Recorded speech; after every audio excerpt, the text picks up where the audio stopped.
Assalamualaikum warahmatullahi wabarakatuh. Perkenalkan, nama saya Tiffany Hayestasi dengan nomor NIM 187205024. Di kesempatan kali ini saya akan memenuhi UTS Bank dan Kelembaga Keuangan dengan dosen pengampu Ibu Nadia Rizky. Saya akan menjawab soal yang Ibu Nadia Rizky berikan. Yang pertama, jelaskan peranan lembaga keuangan bank dan non-bank dalam konteks peningkatan kualitas perekonomian. Di sini dijelaskan peranan strategis lembaga keuangan tersebut sebagian wahana yang mampu menghimpun dan menyalurkan dana masyarakat secara efektif dan efisien ke arah peningkatan taraf hidup rakyat.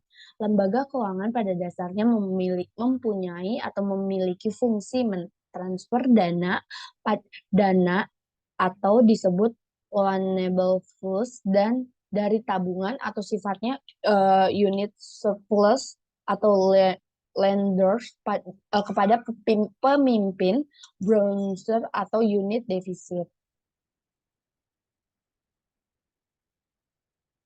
Dana-dana tersebut dialokasikan dengan negosiasi antara pemilik dengan memakai dana melalui pasar uang dan pasar modal.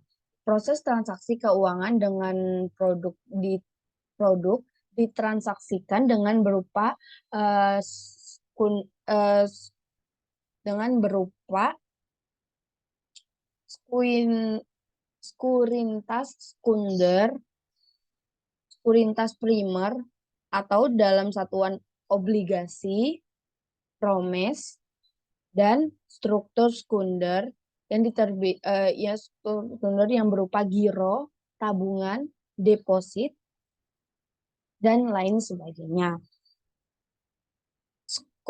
Sekuritas sekunder diterbitkan oleh lembaga keuangan, ditawarkan kepada unit servis. Unit servis surplus akan menerima pendapatan dan yang dihimpun dari unit surplus disalurkan kembali kepada unit defisit. Dan unit defisit akan membayar biaya bunga kepada lembaga keuangan yang menyalurkan dana tersebut. Kemudian soal yang kedua itu mengapa perbankan syariah di Indonesia relatif lambat padahal dari aspek legal formal, aspek substansi dan filosofis serta aspek potensi dan protek ekonomi keuangan syariah sangat mendukung. Jelaskan menurut pendapatmu apa solusi yang mengembangkan bank syariah di Indonesia?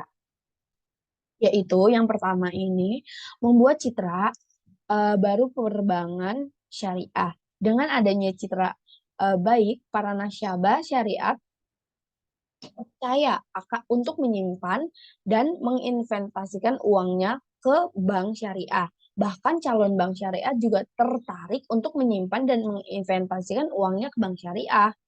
Kemudian yang kedua ini meningkatkan kualitas pelayanan.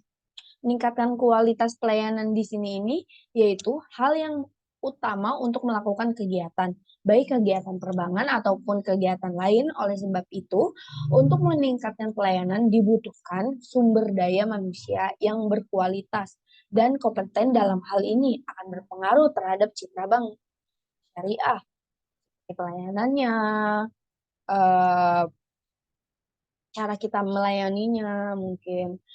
Kemudian yang ketiga ini melakukan komunikasi yang umum dan terbuka, mengadakan program sosialisasi dan pembinaan kepada masyarakat yang diharapkan mampu untuk menggambarkan apa saja sih manfaat dari program bank syariah ini, lalu apa sih keunggulan dari produk bank dan bagaimana pula pelayanan di bank syariah. Mungkin kita dapat mensosialisasikannya. Kemudian tiap hari banyak kasus yang terjadi pada lembaga perbankan dan non-perbank di Indonesia. Coba Anda sebutkan dua contoh kasus yang terjadi pada perbankan yang ada di Indonesia beralih pendapatan dan bagaimana solusi atau cara mengatasi kasus tersebut. Kemudian di sini banyak kasus puluhan nasabah Bank Rio Kepri yang kehilangan uang tabungannya. banyak ini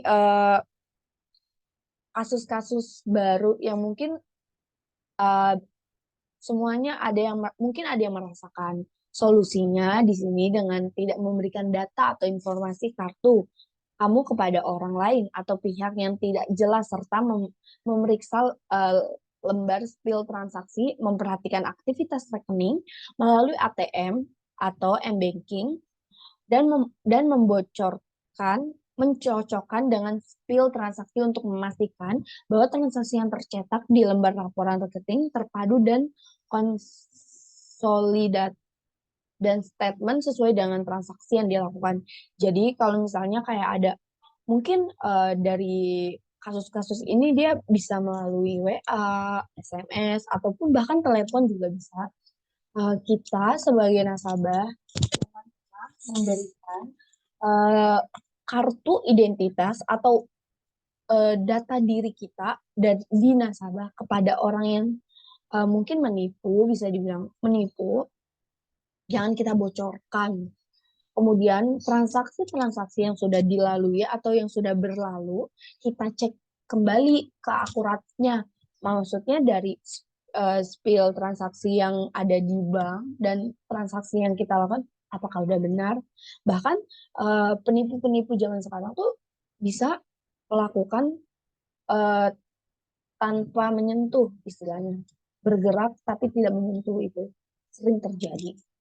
Jadi sebagai kita kalau misalnya ada orang telepon dengan nomor yang tidak kenal, jangan kita asal angkat. Bisa jadi itu penipuan. Kemudian ada pula kasus pegawai Bank BNI yang menghilangkan deposit nasabah sebesar 45 miliar.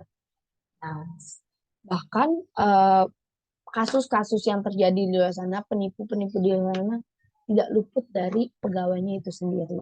Seperti yang tertera solusi pertama dengan melakukan pengecekan pencegahan sejak dini dan meningkatkan edukasi pemahaman masyarakat. Kemudian juga diperlukan kewaspadaan nasabah dan calon nasabah terhadap praktik penawaran bunga di atas batas normal. Selain itu, nasabah juga mencermati keaslian dokumen dan data ketika melakukan transaksi serta memastikan melakukan transaksi di kantor bank. Yang terakhir, pihak bank wajib memberikan sanksi berat pada pegawai yang terlibat kasus ini. Maksudnya, masa iya uh, dia udah menghilangkan uang nasabah sebesar 45 miliar tetap diperkerjakan di bank itu sendiri? Kan tidak mungkin lah. Pasti ada konsekuensi, ada istilahnya ada sanksi yang diberikan kepada pihak bank tersebut.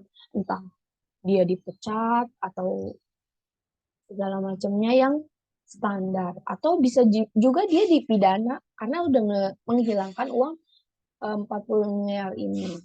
Mungkin seperti itu.